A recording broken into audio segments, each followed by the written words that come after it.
The Nabata Desert. A wasteland of scorching sun and frigid nights, it rejects human life. Any careless enough to enter its embrace is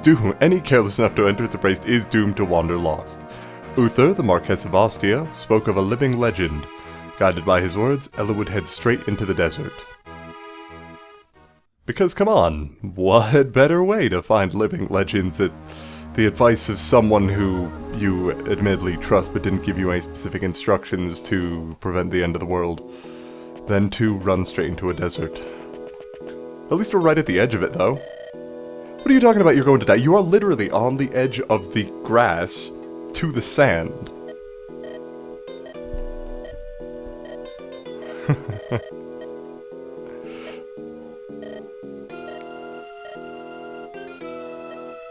And for some reason, this got a picture. Well, then again, it's a fairly good situation to get a picture of, but wouldn't his armor be ludicrously hot? No wonder he wanted him to put him down. Someone will meet us if we enter the desert and move west. Alright.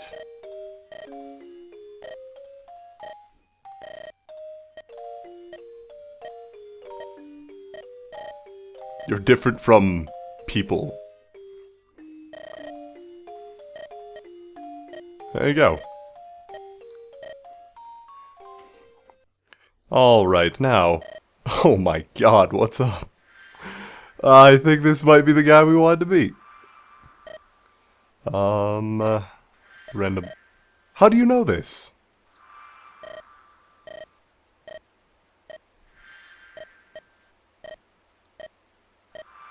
Are you concerned for his safety? No, I'm concerned for the bandit's safety.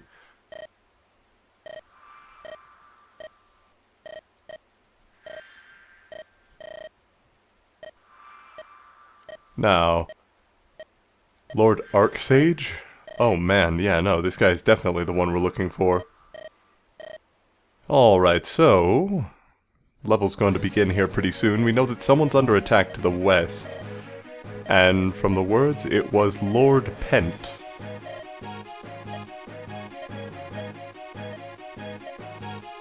There we are, yep.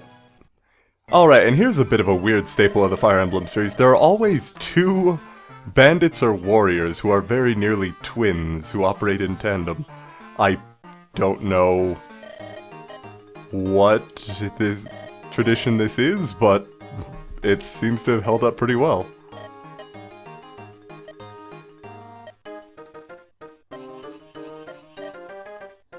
Jasmine and Paul. For as little as these guys appear, come on. They're pretty great. In any case, we've got our team here. Now, something you might want to leave behind are units on horseback and units in heavy armor, as because this is a level over sand, you're going to have some trouble if somebody isn't flying or magic. So, if you look now, you'll see that Jasmine here has a guiding ring that you have to steal from him, so keep that in mind.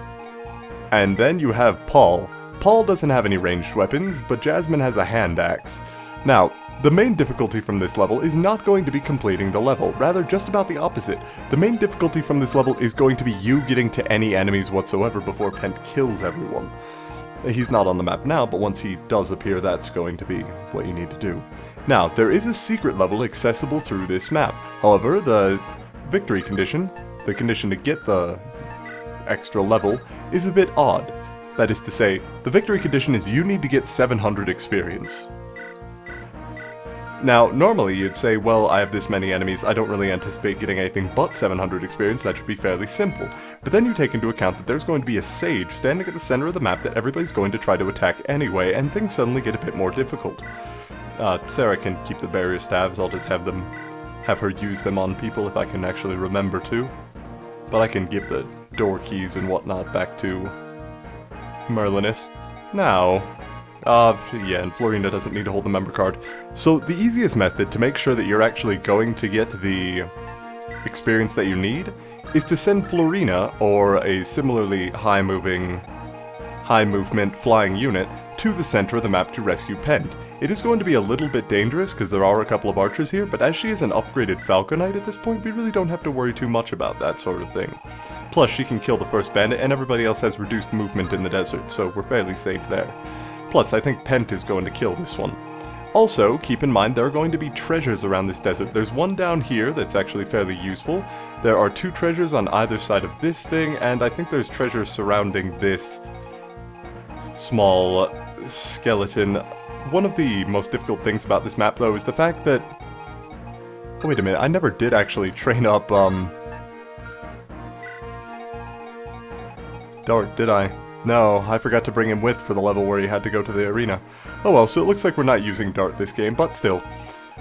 One of the best ways to get a unit, or that is to say, one of the best ways to get a unit to find the item in the sand, because it's not an automatic find, a thief or a unit with high luck is an extremely good choice. So if we look at the units that we're going to be bringing to this map, we look at the luck we have. 14, 17 means that Lynn might be a good choice. 18 for Florina means she'd be an excellent choice.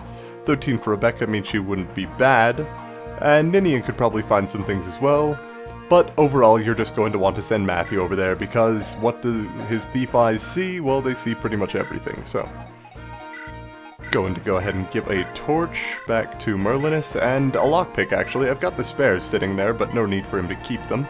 I'm going to give him a steel blade, help him get a little bit of extra attacks off, and an iron sword. Oh, and come to think of it, I don't know if I have to have an open spot in my inventory, so I'm going to give the iron sword back in favor of giving him a vulnerary for now. So we're going to save here, and then just begin the level. Merlinus is level 15, he is very, very close to getting an upgrade.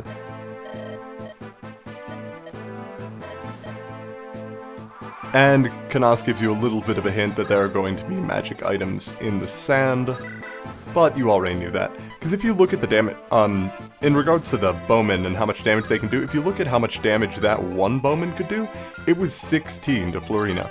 Now, at first that might seem like a fairly high amount, but then you take into account the fact that she has 36 health, and that's a bowman being able to do that with the damage bonus. So you have to think that Florina really isn't going to be taking that much damage from this encounter. So, we can just send her out here, yeah, no, that works, with a javelin.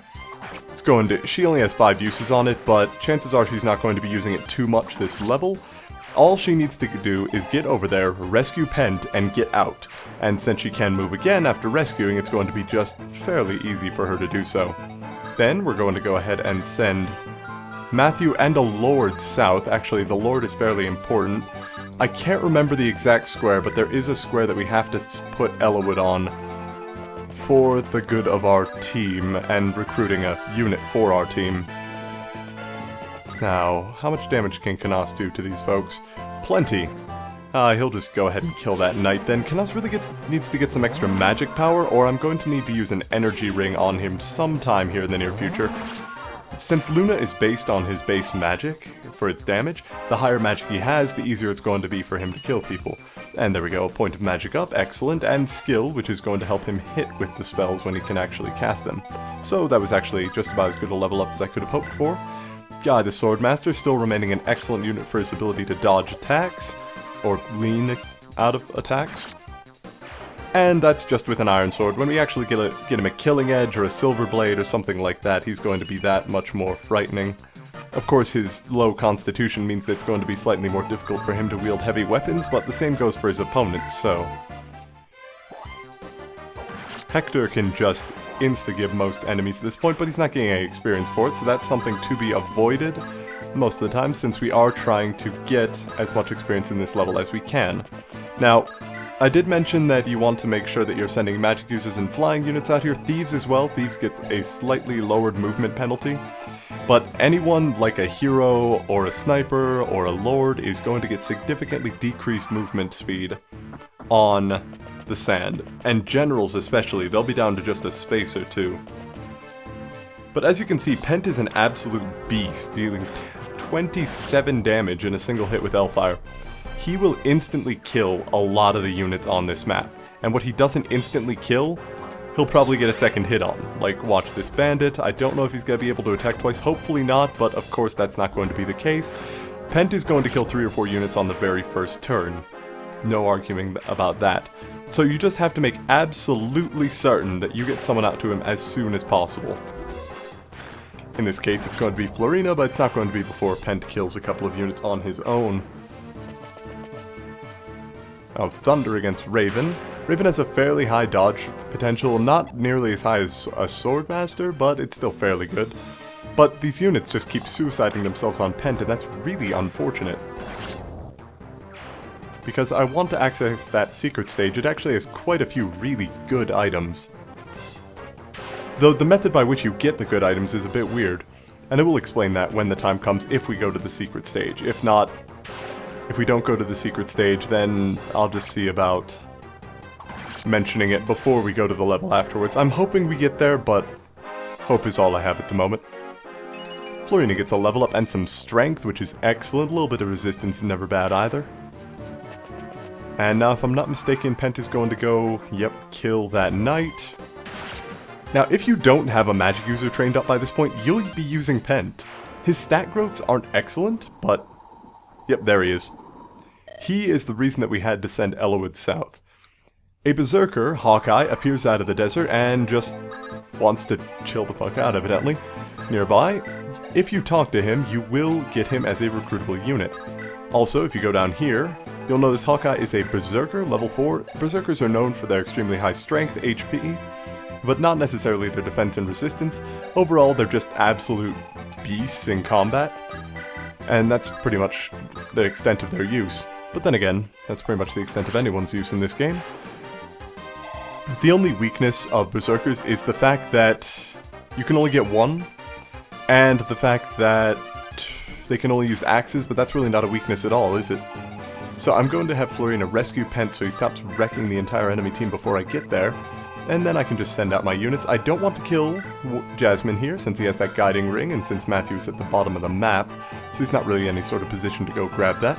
But Urk can start to move out to kill the other units here. Should make things fairly simple for him, especially because he's got that fire tome, going to make things even easier. I'm just wondering if we're going to be able to hit the 700 experience cap. Now, I don't know if that's 700 experience unmodified by class and that sort of thing, or if it's just flat if you've gotten 700 points of experience over the course of this level, then you get the item.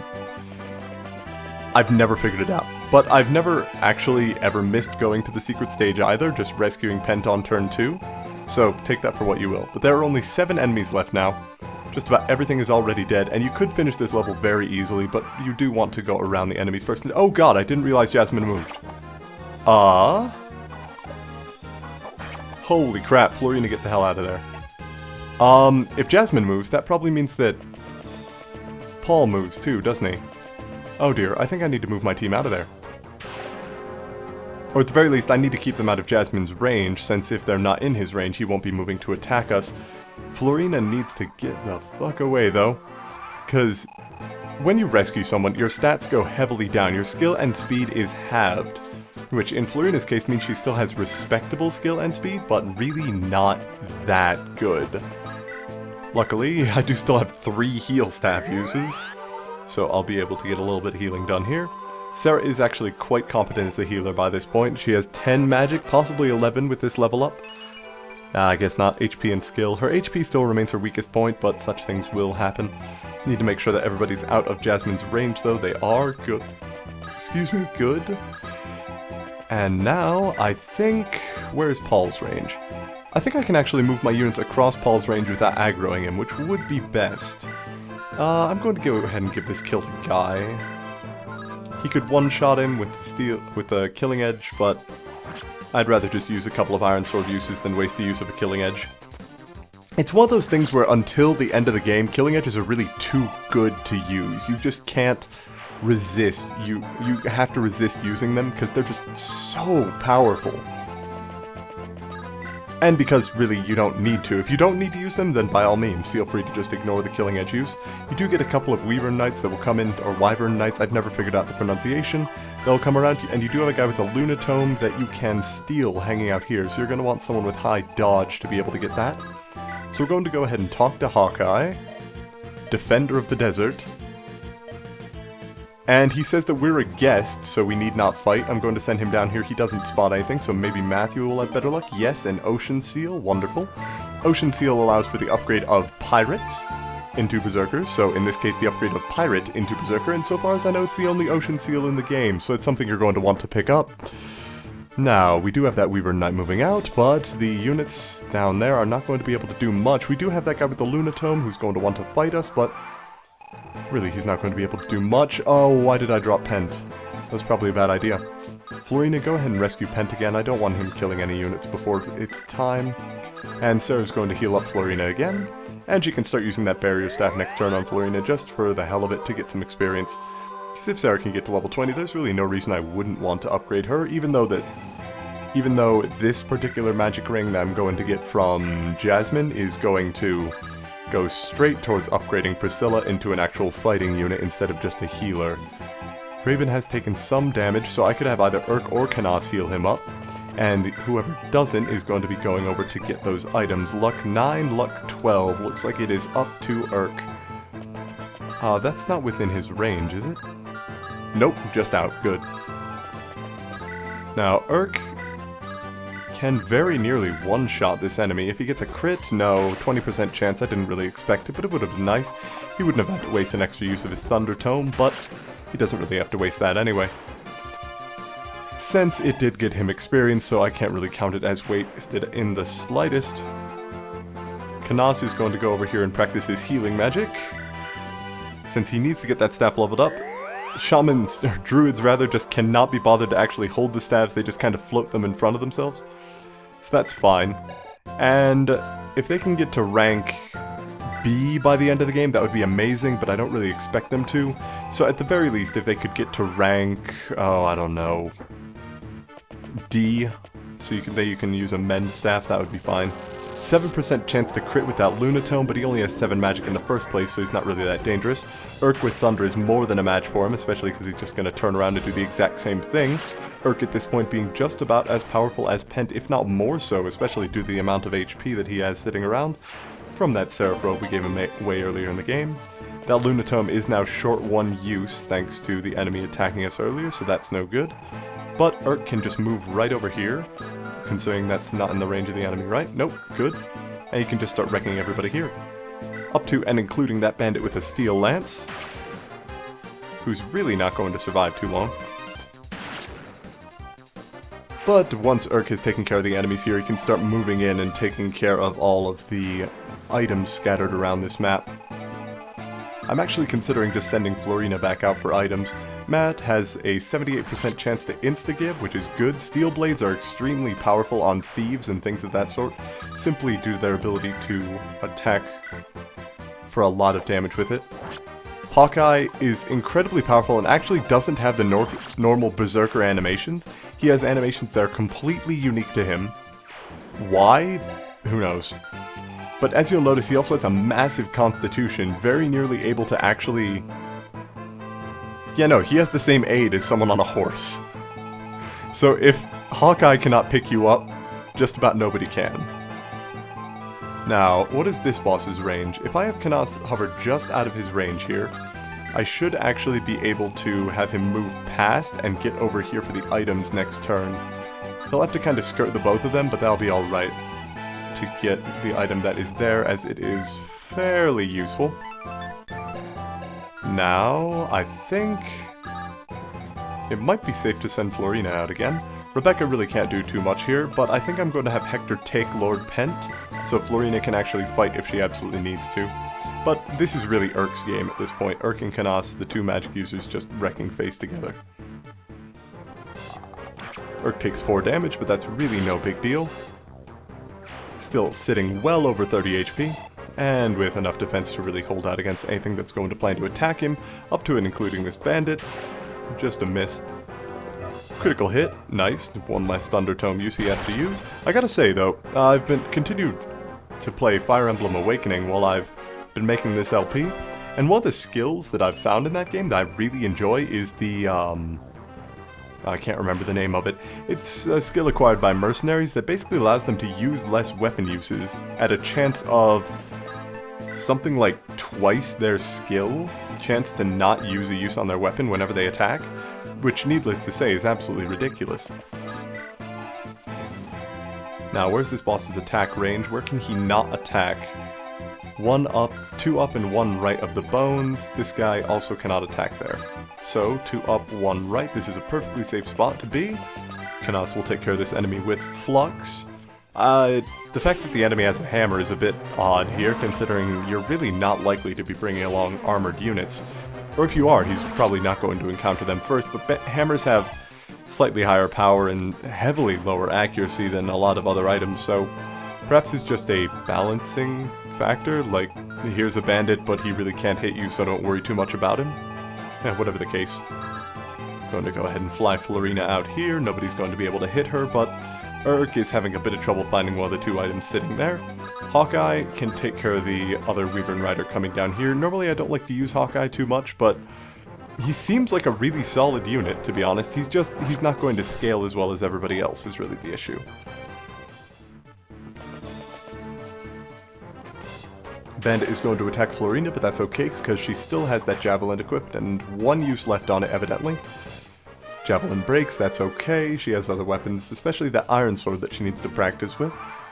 And I'm going to have Urk move to the other side here. Maybe he'll have better luck? No, nothing there. Maybe Kanas will have good luck? No, no such thing. Alright, so it looks like it's going to be up to Matthew to find all these items this game. And so long as we leave Paul alive, the battle is not going to end, which is really the good thing. It just means that you can steal from and then promptly kill Jasmine, and then you can take care of Paul at your convenience after you've gotten the rest of the items around the map. But if you plan to have Matthew go around to get them, you might want to have Florina act as a bit of an escort, since it's really not likely that he's going to be able to do too well with that. I mean, thieves have slightly higher movement speed, but they don't really have the greatest,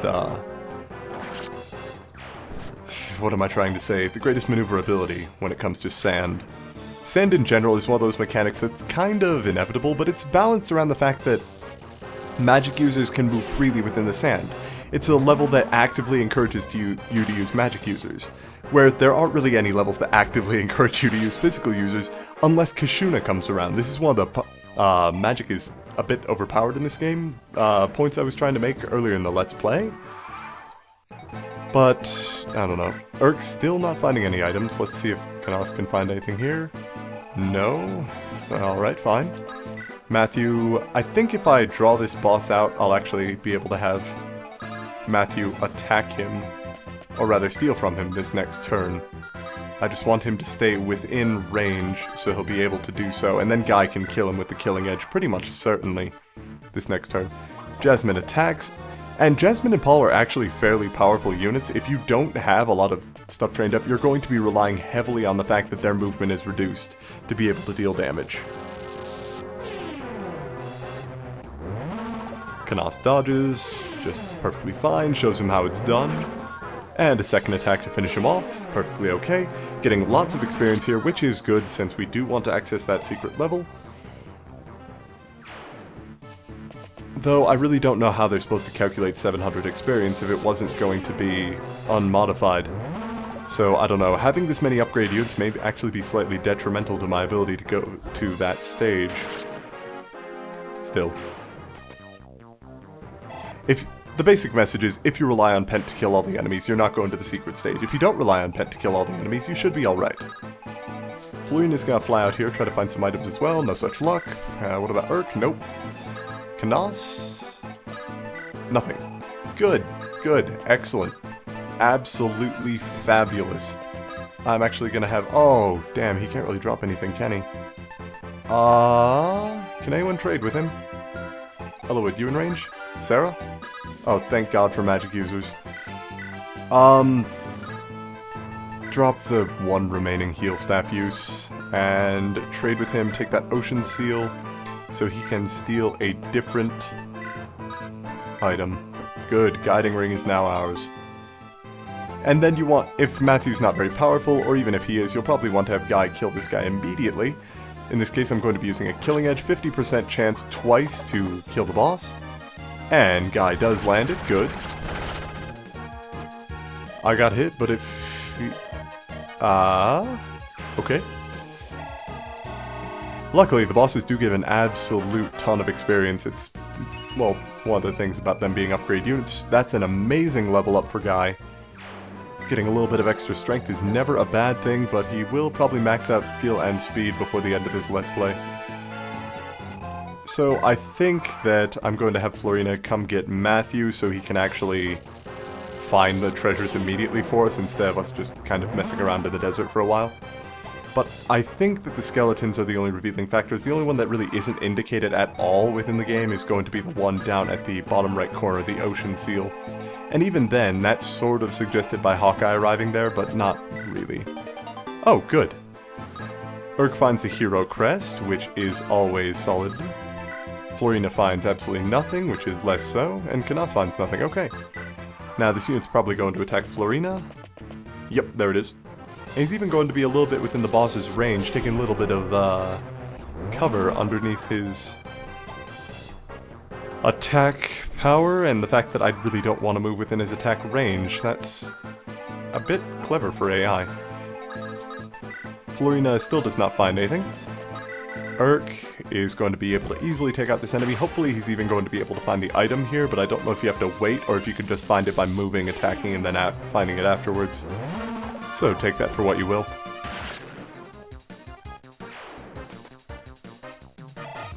There we go.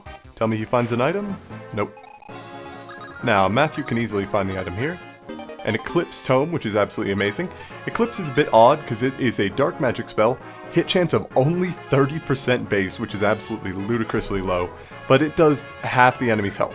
So, even at the best of times, Eclipse is going to be a bit limited by the fact that it can't really kill anything. If you have an extremely high health unit that you want to reduce from a distance, then yeah, it could be useful, but past that, not really. Meanwhile, I'm gonna have Canas and Urk practice their staff use still, since they really do need to get up to a higher rank to be able to use those physics staves, and that's the only reason they need to get up to a higher rank, is to be able to use physics staves. Sure, you can also use rescue and sleep and a bunch of other things, but the only thing I'm going to be using them for this game is healing. Still nothing, so Matthew's going to have to be the one to find this next turn, and let's all get into position to kill Paul. Where's the Jasmine? It's definitely Paul. Good. Can he actually attack Rebecca if she's there? He can't.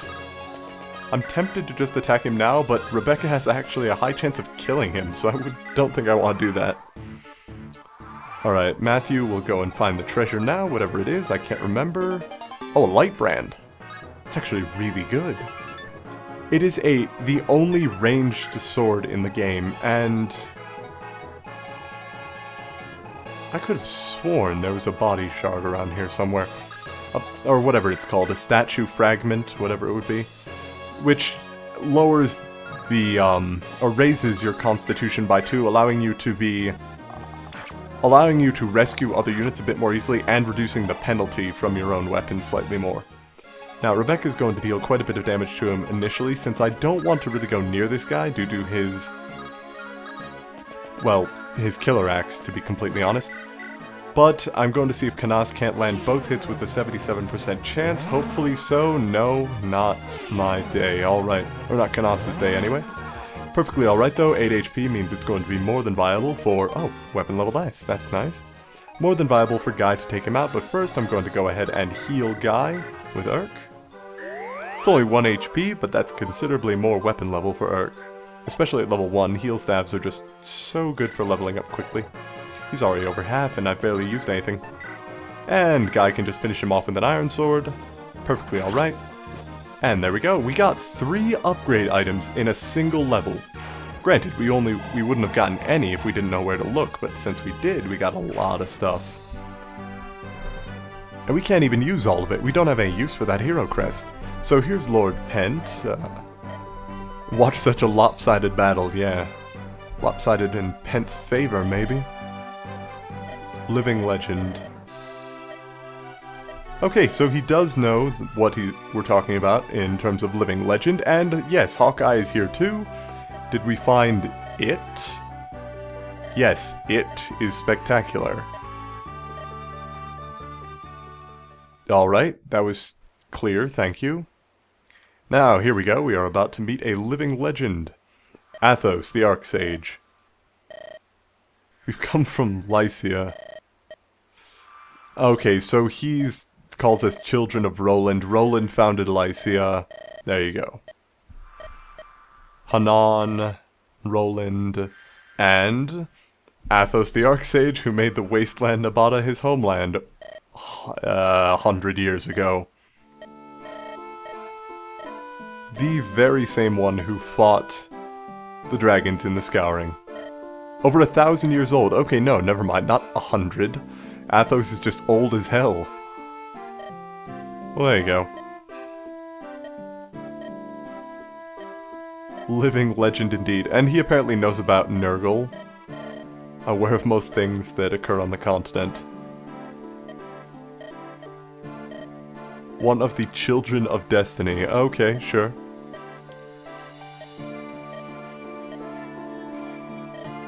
Okay, so apparently Athos is no longer completely human, but neither is Nergal, so that's alright.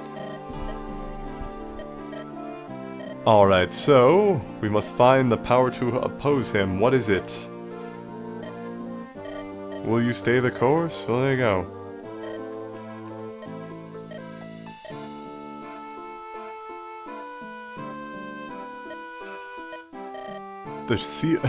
Apparently all the exposition was cut out there, but we have to visit the Shrine of Seals in Bern. And we get to take Hawkeye with us. And then Count Regle of Etruria, the magic continent, and his wife. There you go. He's the magic general, and he's just chilling in the desert. Perfectly alright. Oh, a magic artifact. Well, what is this magic artifact?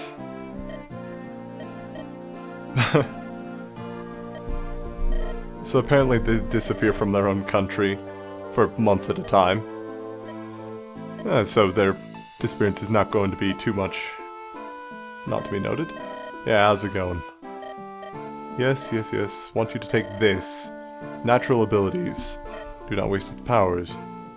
Aphis drops. Okay, this is actually a fairly useful item. I will explain in a second after this cutscene.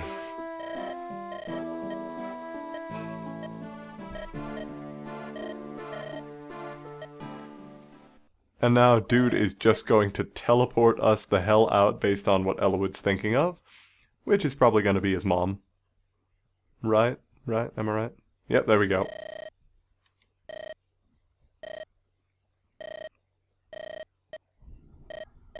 Please look after our son. Mother! I'm in a ghostly form. Just got teleported back by a magic archsage in a desert after he gave me some drops.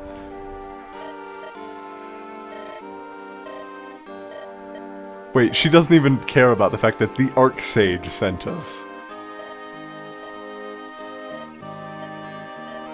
Yeah, no kidding, we're in need of a rest. We just came through a desert, Jesus. One night here in the castle, perfectly fine. Yeah, we can do that.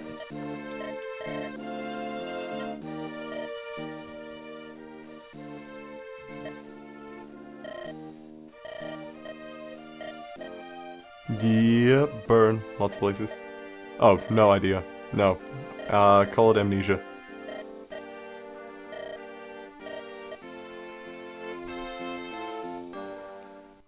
There we go, save and next level. Heeding the Archsage Athos' advice, Elowood sets out for Bern. Bern, the greatest military force on the continent with the silliest name. The Lycian League has always enjoyed close relations with the Kingdom of Bern. Recently, however, King Desmond has begun to flaunt his military strength. Lycian nobles can no longer move freely within Bern's borders. Elowood and his group enter the country in the guise of simple travelers wearing gold crowns. Jesus Christ, Elowood, you've never done this before, have you? Alright, so this is going to be oh, jeez, I think I remember this level. Yep, here we go. We're in Bern now. Alright, now, this level is a bit odd. If the level of your upgraded magic users exceeds the level of your combined physical upgraded units, then you will go to this level. If it's the other way around... No, wait, that's a later level. I have no idea what determines who you fight here, truth be told. Coming of age ceremonies in 10 days. And everyone just completely ignored the dude in armor with a coat over it. Jesus Christ, Hector, come on! This is not difficult. Just wear, like, a t-shirt, something. And Hawkeye's still shirtless! You are the most conspicuous group of travelers I have ever seen. The location of the shrine itself is secret. Anyone outside the royal family knows how to reach it. So we have to contact the royal family. Perfectly fine. Oh, what are you talking about? Of course we're going to reveal who we are. Pretty much inevitable. Elwood can't help but introduce himself to everyone he meets.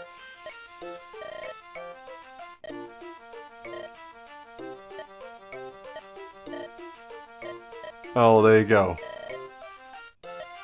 Oh wait, what's Pen doing here? Oh, he can go to the festivities and he can have her come out and talk. There you go.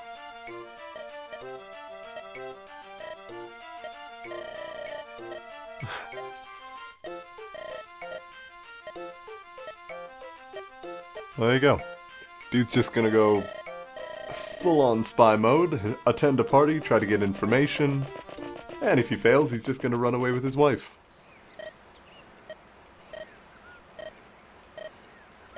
There are 3 heaven seals. What are these?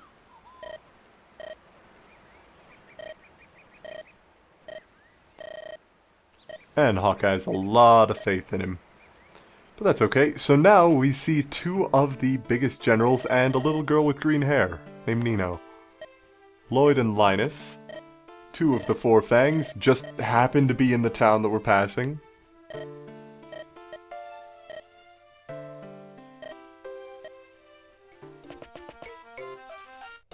And apparently she's that woman's child. Oh dear. Oh, and Nergal, just out of nowhere, decides to pop in. So apparently the Black Fang is located here in Bern, and, you know, maybe we want to snoop around about him. Perfectly alright.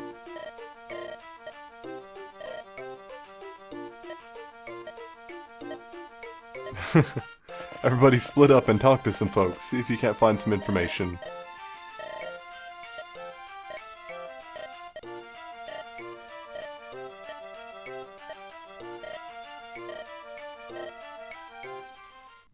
Alright, here we go.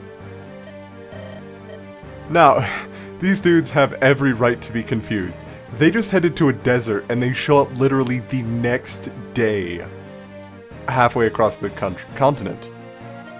Doesn't matter where they've been, we found them, let's kill them. I can't tell if that's Lloyd or Linus. I don't know who's who.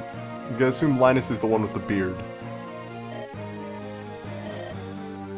Alright, so apparently they're noble enough that they don't want to attack us in a town. Civilian casualties, whatnot. Oh no, Linus is the dude without the beard, okay. Lloyd is definitely the more level-headed of the 2. Linus just wants to kill us here and now. Igor. We're going hunting. We'll taunt them and pull them to the center of town. He doesn't want the villagers harmed, so we can make sure they're not... Oh, well, there we go. He's still not going to hurt the villagers, but he definitely just wants to fight, because he doesn't listen to anyone. Who's that? Oh, here we go. Just straight up, walks up. You're Elwood, right? Yeah. Sup, Black Fang? Yeah. Give the honor of dying at the hands of the 4th Fang. Linus the Mad Dog? That's really the best name you could get.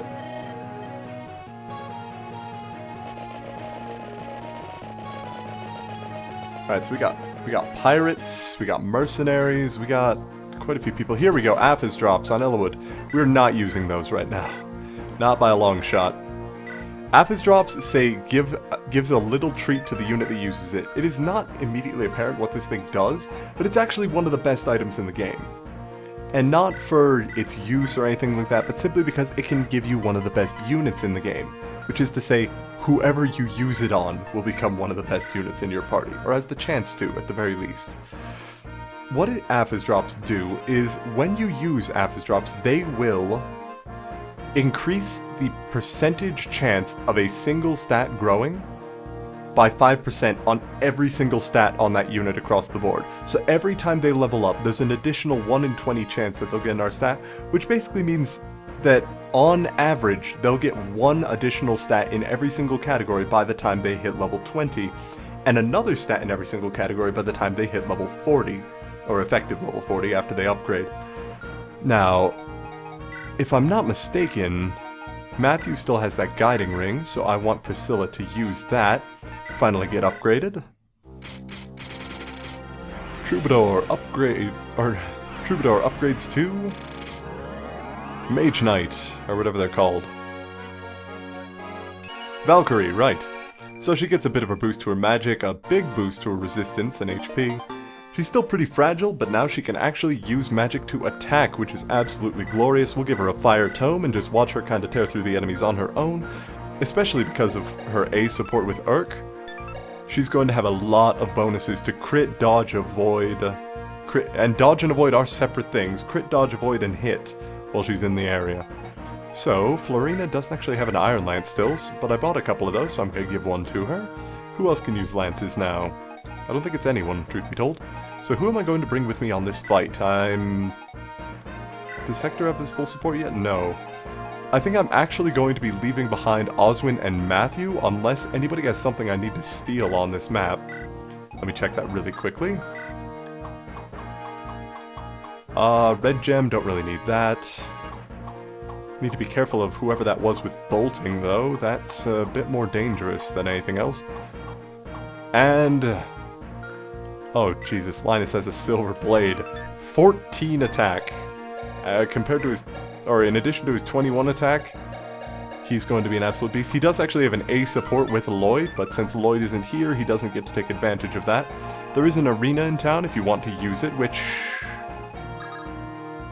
I normally don't, but I haven't trained Dart yet, and I said I wanted to, and I don't have to bring all my units with me on this level.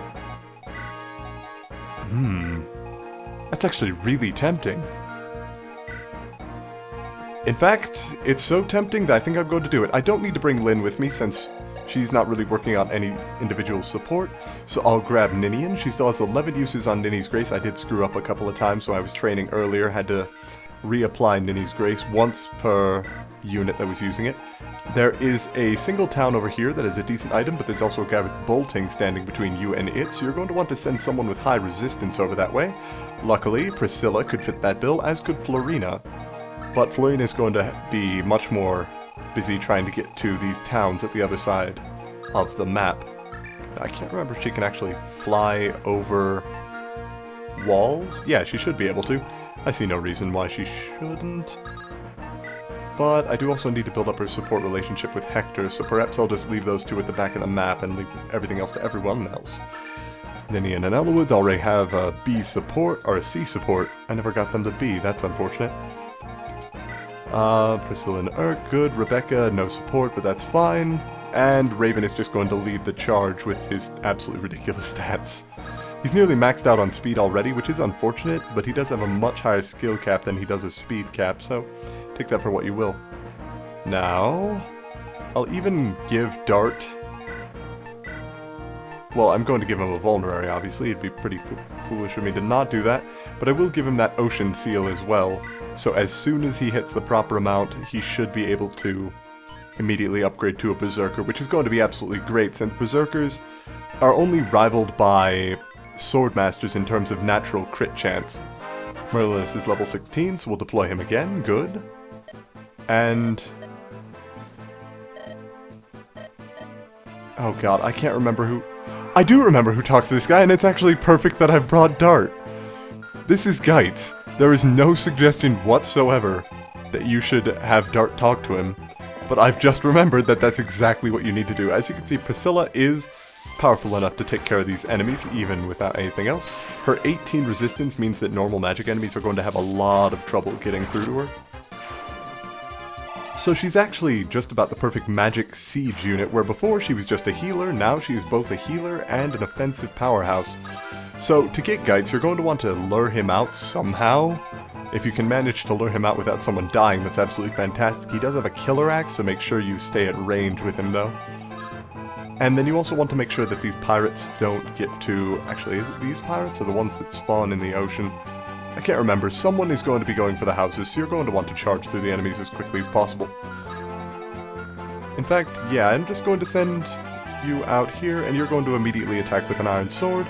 I could have you use an axe, but pretty much everybody else has a sword in the area, so that wouldn't really work out too well for you. I could do 7 damage. Raven can take a lot of damage here, but I think it's going to be worth it for him to get the experience that he had, and I just realized that we never went to the secret stage. So I guess I didn't get 700 experience there, which is a bit of a pity. To explain on what it was, the secret stage was going to be a level in which you encountered Kashuna again.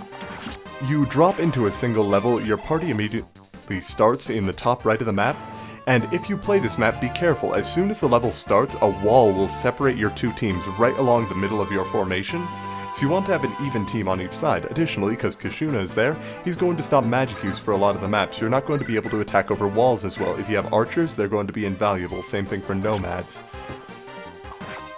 Throwing axes are going to be extremely handy. If you get Kashuna to leave his first room by unlocking the door, I believe he spawns units with physical items, such as swords, lances, and high-level swords and lances at that, silver weapons and killer weapons. And if you, instead of unlocking the door, attack him, say with a longbow, because I don't think you can get to him with anything but a longbow or a super ranged spell. No, wait, spell wouldn't work, it's Kashuna. So you have to use a longbow, but if you can get to him that way, then it is entirely possible for him to also spawn magic units, and good magic units at that. So that's fairly beneficial. I'm going to have Ninian move out a bit here. She could dance for someone, but I don't think I'm going to have her do that. Probably a poor idea, but whatever. We're going to have Urk go with Priscilla for all the bonuses to attack, crit, avoid, that sort of thing. And I'm going to end my turn. Already these enemies are going to be having quite a bit of trouble getting through, but Raven is going to be taking moderate amounts of damage since his defense is fairly poor. Good thing his attack is more than enough to make up for it. I just have to make sure he gets some defense and resistance level ups here in the near future, otherwise he's going to be having a bit of trouble staying alive. That was an extremely good dodge for him, and since the enemy is wielding a silver sword, which are actually lighter than steel weapons if I'm not mistaken by a small bit, which makes them a bit easier to use, he's still going to be weighed down enough that Raven can take him down, gets extra strength, which is good, but no extra speed, skill, defense, anything like that. So that's less good. Oh, and the guy with the ballista is going to be firing at him too. Absolutely brilliant. Now that pirate up at the right side of the map is going to be heading straight for the town at the bottom there. Priscilla gets a crit, doesn't need to waste an extra use of her fire tome. Good, good. The guy with bolting is probably going to try to attack in a moment here. Yep, tries to hit Urk, but Urk has a lot of dodge and a lot of resistance, so that's not really going to yield much for him. And there we go, apparently there's someone in that... Oh, it's Nino. There we go.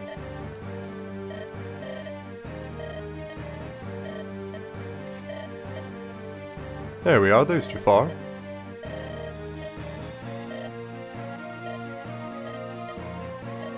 Oh, so Nino's got a little bit of a nice relationship with Jafar. Big brother, little sister sort of thing.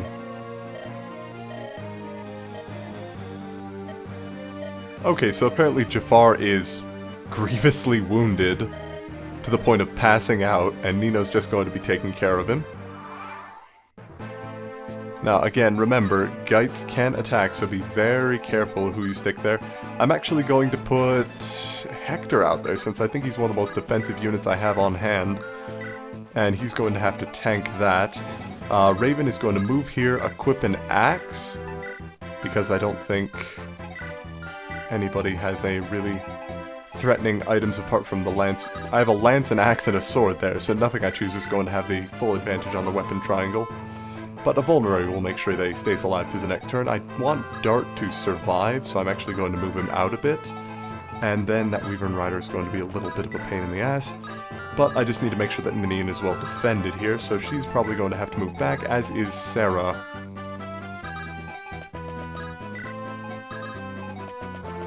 That's okay though. There we go. Now Elwood can be attacked, and so can Priscilla, and so can Urk, but they can all survive the attack. Priscilla's actually going to ride out. We're nearly to that town down there, so he's going to be going for the town in the south. He's going to be going for the, well, the towns over here, the houses in town, that is. And then these are just going to be the biggest pain. 4 Black Fang members on horses, just being fairly useless. Florina can visit houses and then move afterwards, that's alright. Nino is still in that house, knows nothing about the Black Fang, and just asks us to leave. That's it. No items, no nothing, just a bit of text.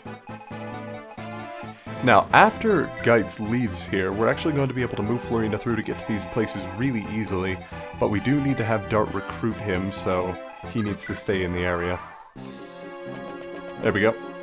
Attacks Hector with a steel bow, and he is actually powerful enough and fast enough to attack twice. Damn. Hector is losing his edge.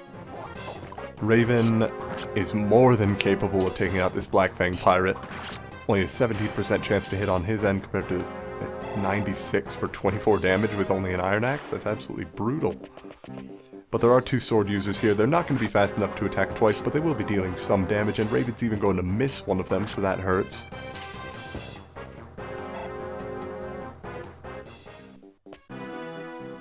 Still, they're not going to be able to kill him, so that's perfectly alright. That Wyvern Rider sitting over the ocean is going to do a bit of damage if he hits, but with the advantage from the Iron Axe, Raven should be able to kill him regardless, and then the Ballista user might also take a pot shot, but nothing much he can do about that. Honestly, the best way to take care of the Ballista user is probably just to make him waste his 5 shots that he has on the Ballista, but that would actually require him hitting people to be able to do that, so take that for what you will. HP, skill, and speed, good level up. Still no luck or any sort of defense stat, so that's fairly poor, but Elwood's going to get attacked by this Wyvern Rider. He has an iron blade, so he's not going to be able to attack twice in response, but that's alright. And now we have a bunch of the cavalry moving out, which is just brilliant. And I don't really get how Ballista don't use their bolts if they miss, because I mean, it's a ballista. It's not like you're going to be able to just not break your weapon. I mean, the reason the ballista has limited shots is because that's just it. The ballista has limited shots. It's not limited by the fact that, I don't know, it's a breaking weapon. Your ballista's not going to shatter after you use it 5 times. You're just going to be out of bolts to use it with. But I digress. Now we're going to have Dart move in and talk to Geitz here. Again, nothing ever suggests this. You just have to know that.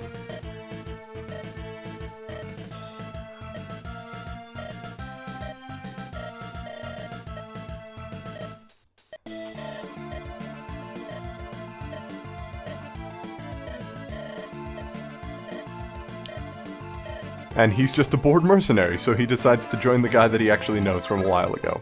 Perfectly okay by me. Florina is more than capable of dodging a hand axe, evidently, judging by the 0% hit chance that enemy has. Oh, and more than capable of getting a crit, too. Damn, good effort. And then she can just visit the villages up top. We have to make sure that Raven survives this, though. Does Sarah have a physics staff on her? Naturally not. Perfectly alright, though. I'll just keep training her with barrier staves in the meantime. And I'll just have Raven use another charge of his vulnerary then. And what do the enemies have? Do they have swords? Lance, sword, sword. So the best thing I could have used would have been a lance, but it's alright if I don't have one of them. Sword will do just fine. Raise his avoid a bit. Oh, and I forgot to have him use his vulnerary. That was a dumb move. Oh well. I'll just have Geitz help out with the steel bow a bit. Warriors are the upgrades to fighters, and they are fairly useful. They can use both bows and axes, and as you can see, the bows are absolutely massive. But they're, again, not one of my favorite units. For some reason, I just don't prefer axe users. I prefer the accuracy of swords and lances. Make sure that whatever I'm going to be doing is going to be a sure kill instead of just a possible kill, if that makes sense. Urk is going to have more than enough power to take out this other sage, and enough crit chance with Priscilla there to make sure he does it in a single shot. And now Priscilla can just visit the village and make sure that we don't lose whatever item they have, which I believe is actually a Master Seal, which is a hell of a good item. Master Seals are the be-all, end-all upgrade item. They will work on any class in the game, period. Except maybe thieves. I think they might not work on thieves, but... So you might need just one specific item, but anyway. An Earth Seal, that's what it is. Night Crest, Guide Ring, Hero Crest, Elysian Whip. Those are the only 4 things it does. So apparently Ocean Seal and Fell Contract are not applicable there. He thinks we're going to help the prince, and since he was his tutor, he's going to give us an item for it, which is nice of him, considering he knows absolutely nothing about us. I'm going to see if I can't get Guy up there in time. I cannot. That's a pity. How far can Guy move? Here? Moving there might not be a bad move. I can have Ninian dance for him, but I don't think Ninian's going to get hit by the ballista here, so she should be alright. Or even if she does, she has enough defense at this point that she should be able to survive a single shot. Can Guy move out in front? No, he's just short. Damn. Oh well, so Guy will be able to take over next turn. I'm going to have Rebecca move out and use her longbow to take care of the other pirate here. No need to waste time with letting him attack us first, when we can just attack him and take him out immediately.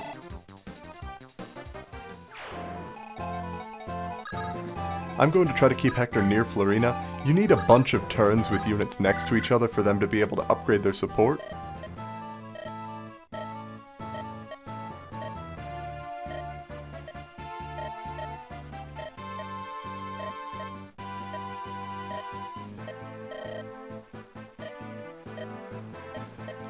Oh, well, there you go.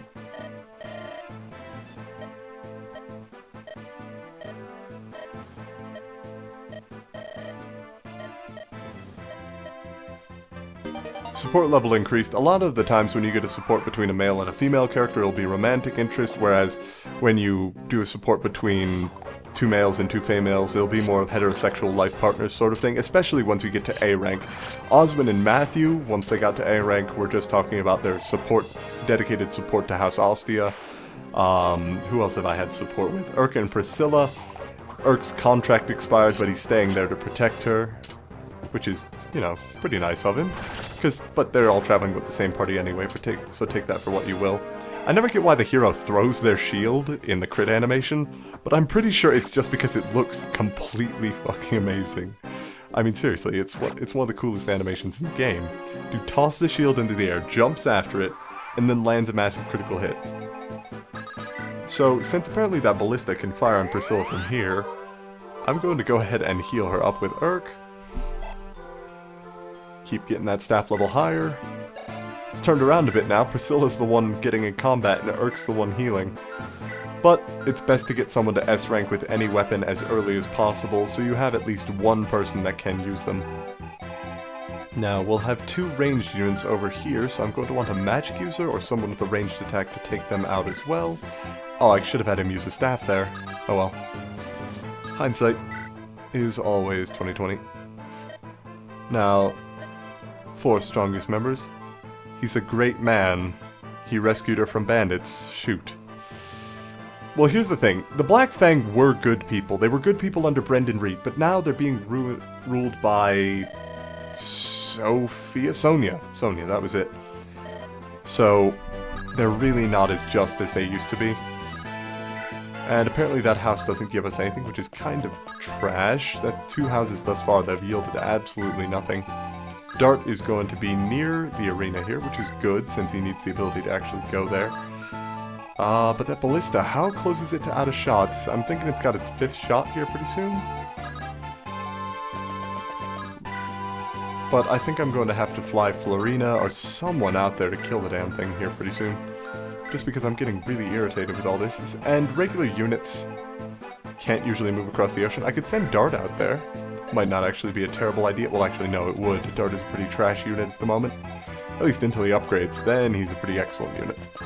Sarah's going to go ahead and heal up Elowood to full health, just because she needs the experience. And then when I start training up Dart, I'll have her use a barrier staff every single turn, so she can get that going as well. Now, let's see, what else do we have going? I don't think I'm going to be using any of the units this turn, so I'm just going to go ahead and end it. Black Fang member misses Geitz again, which is really worse than him hitting.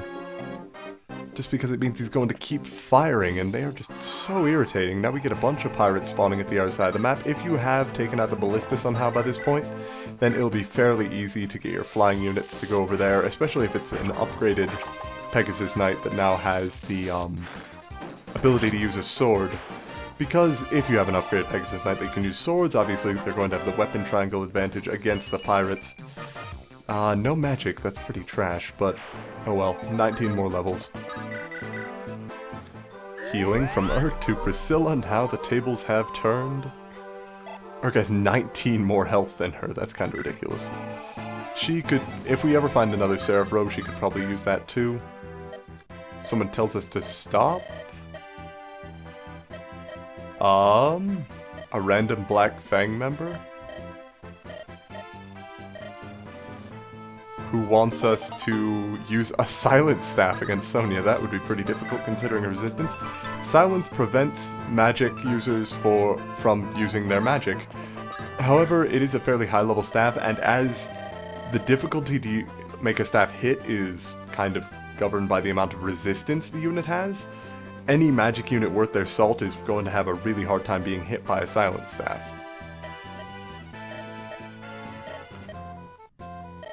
Telling why did the Black Fang have to change, but she wants us to have something. An Orion's Bolt. Okay, so if you have another person who needs an upgrade, you just got 2 upgrade items in this level alone, so feel free to use them. Kanas is going to go ahead and heal up Geitz here, since he got hit by that Ballista Bolt and it apparently only scratched him. Ballistas just don't do what they used to do. They don't build them like they used to.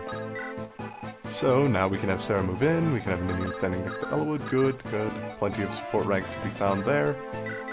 And Sarah will just continue to use her barrier staff to make sure that everybody is nice and guarded. Not to mention, if she uses a barrier staff against Dart, barrier staffs work the same way as...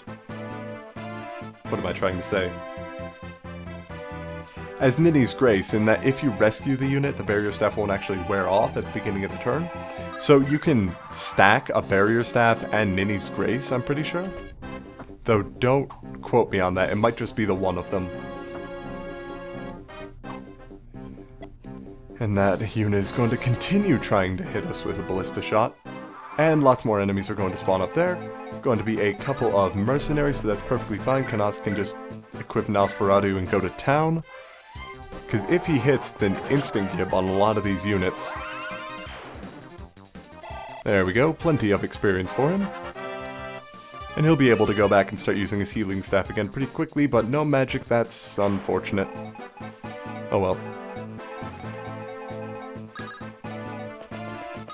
Now, let's see, we're actually nearly to the end of the regular combat at a level and on to when I'll be using the arena to build up Dart to a proper Berserker, but we're not quite there yet. Instead, I think I'm going to have Florina actually try to fly out and take care of these ballista, which is going to be a bit of a risky prospect, but she does have a vulnerary on her, so she should be able to do alright. Not to mention, her high amount of dodge is going to make it exceptionally difficult for them to actually land a shot. I just hope I didn't actually move her within range of those nomads that I just remembered existed. And the wonderful thing about Nosferatu is that it does heal you for the amount of damage you deal, so anything that's dealt to Kanas on the first hit, he'll just heal back when he counterattacks. And possibly just instant kills. Hopefully, those nomads cannot reach, but I don't know for certain.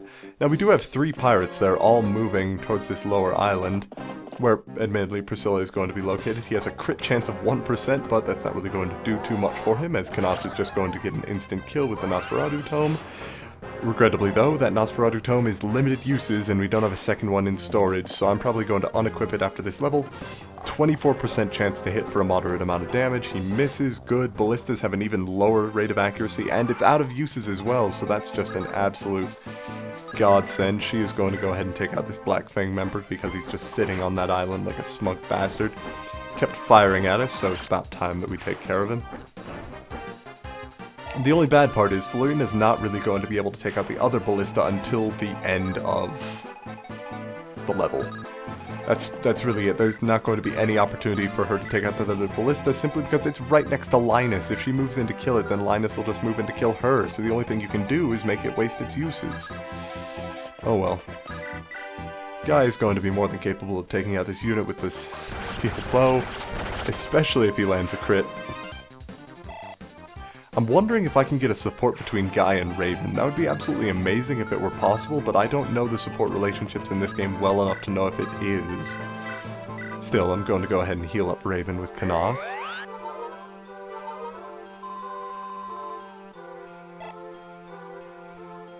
There we go. And I think it's about time for Dart to begin his little training quest. I love the fact that Rebecca has such a ridiculous attack range, even despite the fact that she has pretty much nothing to... Wait, Dart only has 1 resistance naturally? Seriously? Am I reading that correctly? Oh my god, he does. That's pitiful. Like, literally. I pity that amount of resistance. If any magic enemy attacks him, he's just straight up boned. Need to keep getting Ninian some EXP. I really should be dancing with her every turn, but... having a well-trained dancer is handy, but she's already level 11 out of 20, so it's really not as much of a concern as it might be otherwise. I don't think enemies spawn behind me to kill Merlinus on this level, they just spawn in front of me to kill the rest of us. And he's going to go ahead and attack Geitz, which is a smart thing to do, because Geitz can't attack back, and because he's a fairly trash unit at this point, we just really can't use him that much. Any unit that comes pre-upgraded is generally going to be significantly worse than any unit that you train and upgrade. Had I chosen to use Dorcas, or what's his name, Bartray, it would have been a lot better than it is at this point, but since that's not the case, it's not. I know that sounds like a really obvious thing to say, but it's amazing how just absolutely ridiculous some units can be if you don't train them. I mean, I'm sure that there's somebody who Dorcas is his absolute favorite unit, he trains him every time and he just carries the entire game, but it's just not that case for me. Meanwhile, Sarah can keep grinding up that EXP. With 17 experience with each use of a barrier staff, each one is going to go ahead and get her 17 multiplied by 5 is going to be 170... what would that be? 255 experience, something like that? So that's 2.5 levels, so 2 barrier staffs is going to get her 5 levels, plus the third is going to mean that she's going to be able to get actually a lot of EXP from this, about 7 levels from 3 barrier staffs, so nothing to scoff at. Florina, though, is just going to be able to take out these Weaver Drivers pretty much single-handedly. The guy with the Javelin is a bit annoying since he's not going to be able to be killed on this next turn since he's just going to attack someone else, but that's perfectly alright.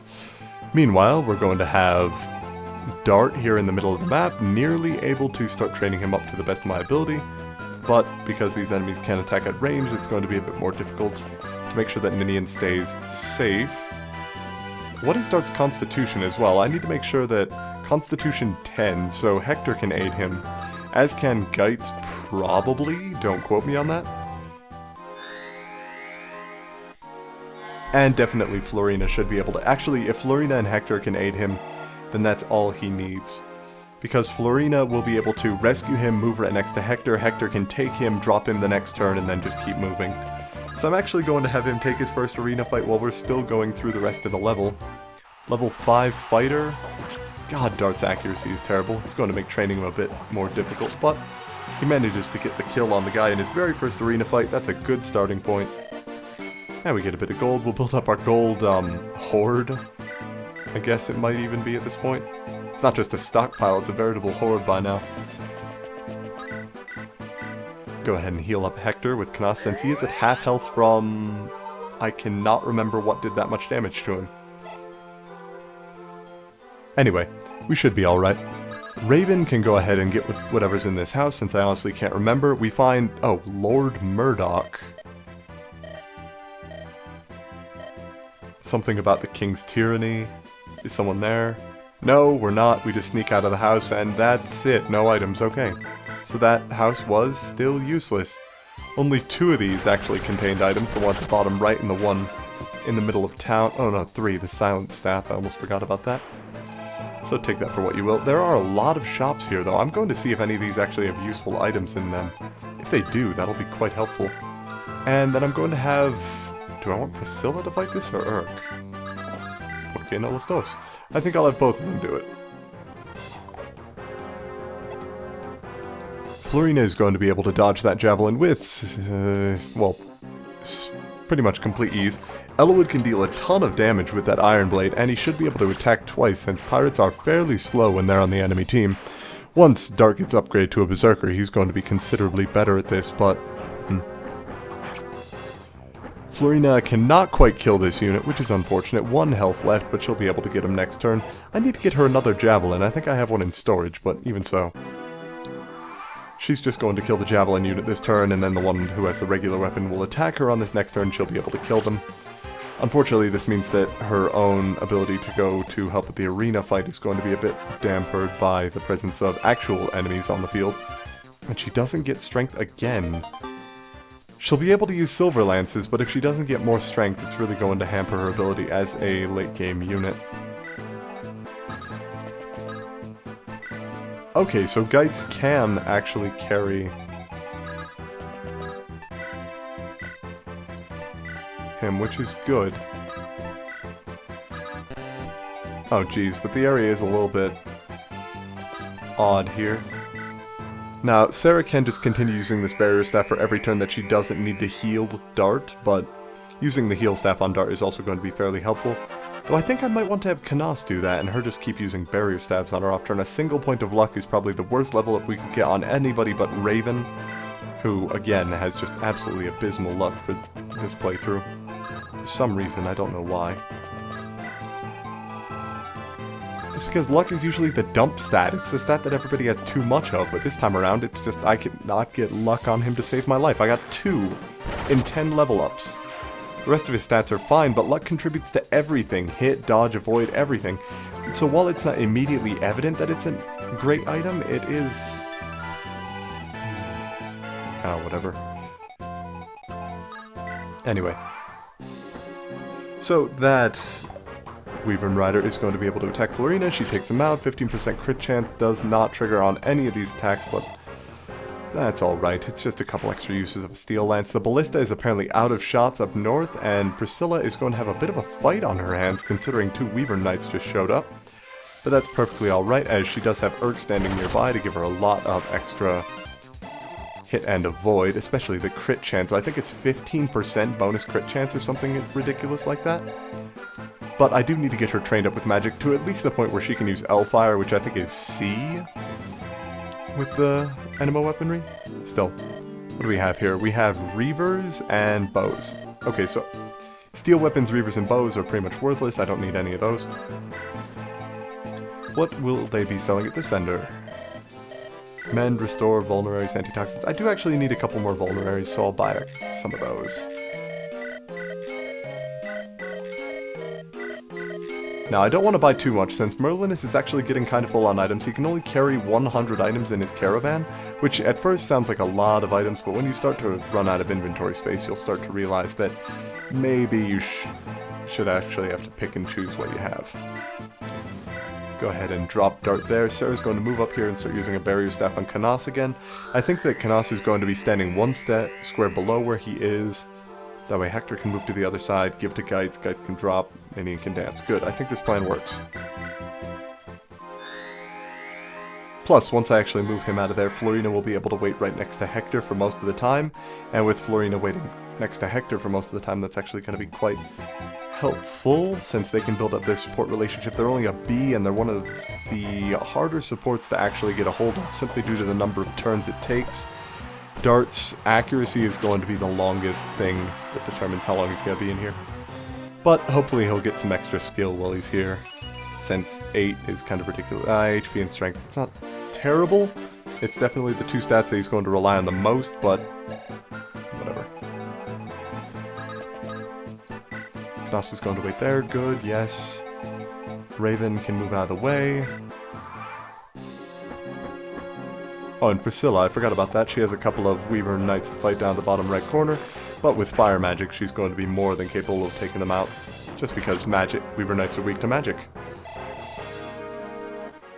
Ah, she gets another level up. Good. Hopefully some magic points. Yes, good. Skill, speed, luck, and resistance. That's actually a really good level up. No HP, which is a bit of a pity, but I think I find one more Seraph Road by the end of the game, so she'll be the one getting that if all goes well. Either her or Canas, that is. Maybe Canas. But we already have a bunch of powerful magic users, so that's not as much of a concern of ours. So, we've got one more pirate there who actually has a hand axe, so he's going to be able to attack back. Too bad for him. Priscilla is standing right next to Urk, so nothing's really going to be able to happen there. Good, good. Take him out with fire magic, yes. Plenty of experience, and now... I think that's pretty much every enemy on the map, so... Oh, I forgot to renew. I am not a clever man.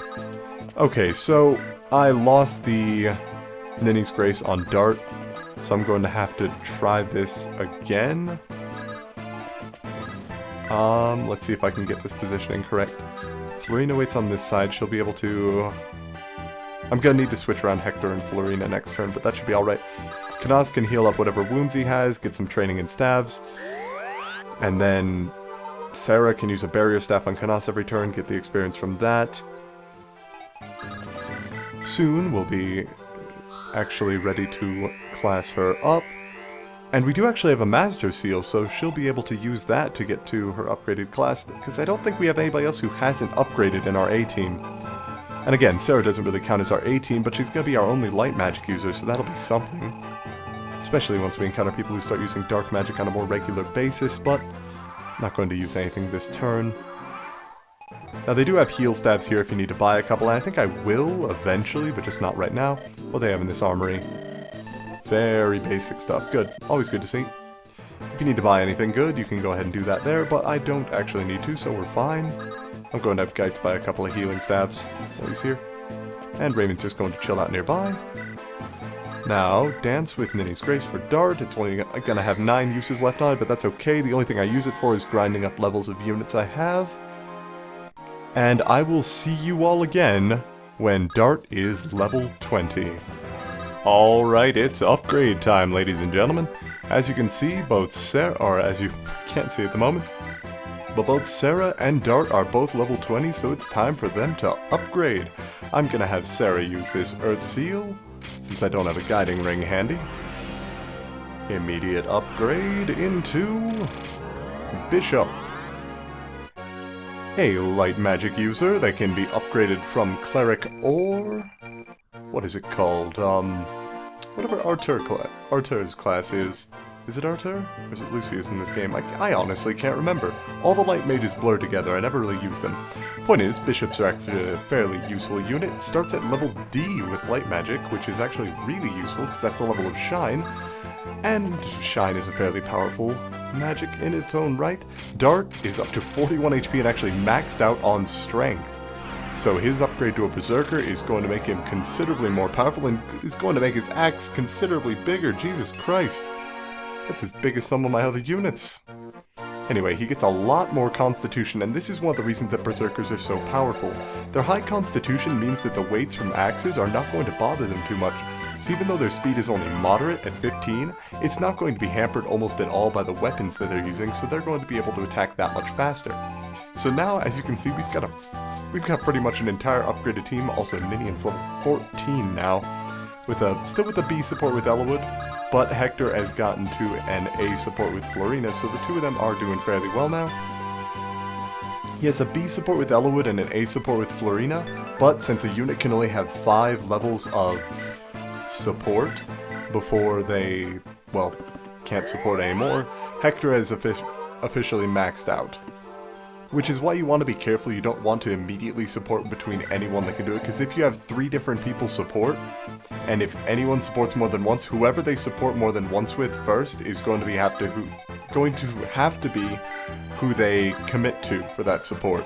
There's not going to be anyone else they're going to be able to do a support with if you want to get an A support, and A supports are extremely helpful, so I do highly recommend getting them. Regrettably, it doesn't seem that Guy and Raven can get support, or if they can, it's extremely difficult to do so. But who knows? Maybe it'll happen someday. In the meantime, I'll just go ahead and finish off this level here in a minute.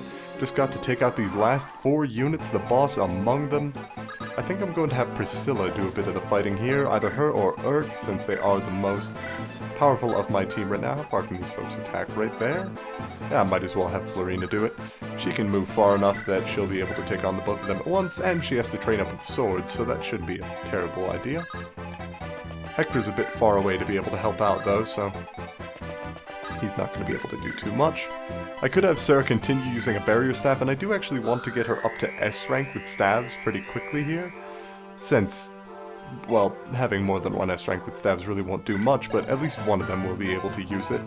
Has Priscilla hit S? No, neither of them have. So one of them has to hit S with staves by the end of the game. But they do get a bit of weapon experience just for changing classes, so that's actually pretty helpful. Come to think of it, did Priscilla start at D or did she start at E? Oh no, she started at E, but she has made her way up to the D rank of using Anima Magic, so she's now capable of using Thunder Tomes as well, which is probably a better idea given her low magic. Would be fairly helpful. Dart, meanwhile, got a ridiculous Viking mask sort of thing, but he is more than powerful enough to make up for any choice of clothing he chooses to have. 21 strength, and look at that, the strength goes straight up to the movement speed words. That's how high the cap is it moves that far. But Florina, easy to take out enemies with swords, more than capable of attacking twice since they are fairly light. And that should take care of that enemy. Goodness, this episode has dragged on a bit at this point, so I think this is going to be the last chapter we're going to do in this one. 2 chapters to an episode has seemed pretty standard thus far, but they're starting to get long enough that we might only be able to do 1 chapter here pretty soon. Unless longer episodes start having, and for future Let's Plays, please just let me know in the comments, do you guys want to see me do longer episodes with more content, or do you want me to kind of split them up so it's easier to find individual stages? Now, as you can see, Dart isn't the most skilled, especially because the enemy has a slim sword, but 25 damage and a 20% crit chance right off the bat. If I can get Dart some skill, he's going to become an absolute beast. Or even better, if I can get him a brave sword, because that would just be terrifying. Now, as you can see, if Linus could attack, he would have, but he's not going to move. In fact, the only other unit that's going to move on this map is going to be that little archer there, so I'm going to go ahead and move Priscilla in and have her attack the Black Fang member. Critical hit, even though she doesn't have Urk nearby, it's only a 9% chance. Still, 9% base crit chance is nothing poor, but with Urk there, she still has a much higher crit chance. So, last archer is going to move in, and then right now, Linus, I think it is, not Lloyd. Lloyd was the one with the beard. Linus does have his silver blade equipped, which means he's going to be weak for a single turn until he swaps to his hand axe to ranged attacks. So it's actually, to our bet, 21 resistance. Holy crap, I did not even notice that until now. She's an absolute magic tank. He is not going to be able to do too much damage to us while he's stuck as a melee. All the evil that we've done up to now, repented and sleep. See, he really thinks that by his father's orders we are deserving of the punishment that we're being doled out by the Black Fang. Whereas he's really only being controlled, and they seem to realize this. I mean, him especially, but they're not about to just disobey the rules of the Fang, so they can't really do too much with it. Did Priscilla actually get 1 bonus attack from standing near Urk? I think she did. That's actually really good. 1 bonus magic is amazing. Oh, and another bonus magic and more resistance, because that's exactly what she needs right now. Alright, and level over, but we do leave him alive.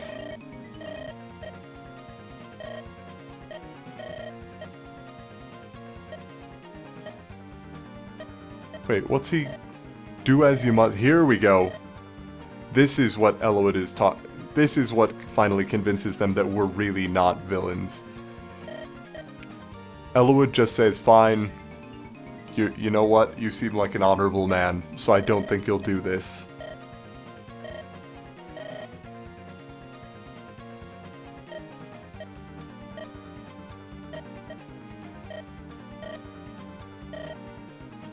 And he's just like, no, I'm figuring this out for myself. You all can just, you're leaving, I'm leaving, it's fine, if I see you again, I'll kill you.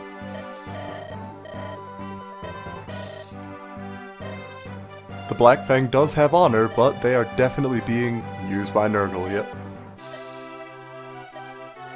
Hector, you know, Hector kinda has it right. It does sound like a terrible plan.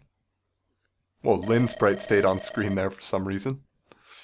He's got to talk to his brother. He's not sure it's wise to trust Sonya, but... Oh no, Gygus! Cut it out. Oh, Limstella. Just gathering quintessence. There you go. And regrettably, that is the end of Linus, one of the only honorable members of the Black Fang, now dead at the hand of a soulless golden-eyed morph. Oh, and Jafar's awake. And Nino. Sacrifice the wounded to salvage the storm. You don't but she wasn't salvaging anything. She was at no risk whatsoever. So that rule doesn't make... You're just trying to say that you don't need help, aren't you?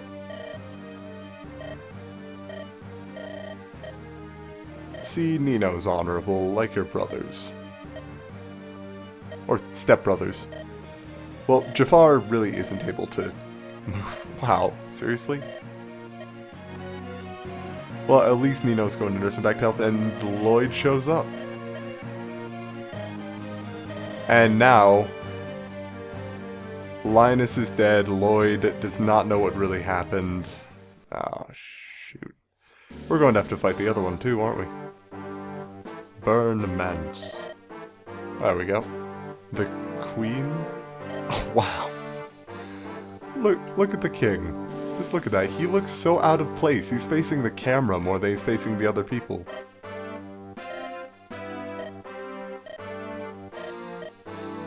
Jeez, this is not a happy marriage.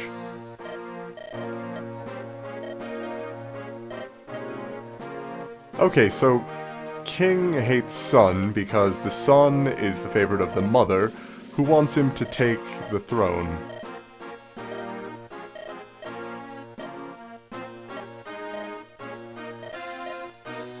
Jeez.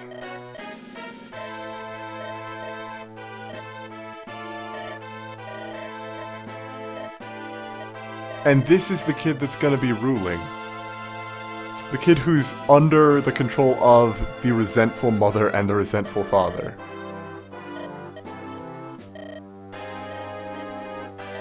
Okay, and the Fire Emblem finally makes an appearance. A gem of Bern needed for the coronation. So, the son can't do it so long as the Fire Emblem is missing.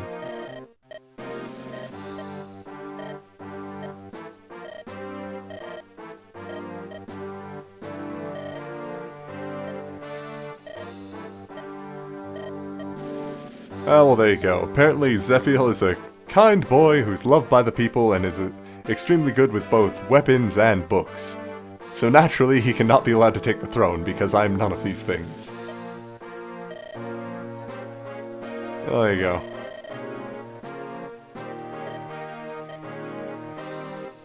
Oh, and it's Pent, who just barges in, I think, right? Oh no, it's Louise. There you go. Distant cousin, whatever.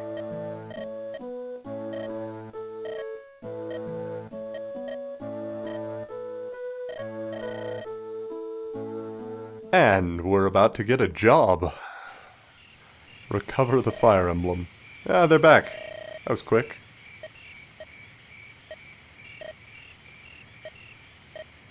Queen Helene is looking for the thing. If we give it to her, she'll listen to our request. We have 10 days.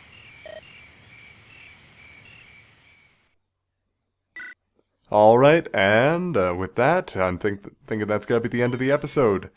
Next time on Fire Emblem, well, we're going to go see if we can find the Fire Emblem. Makes sense.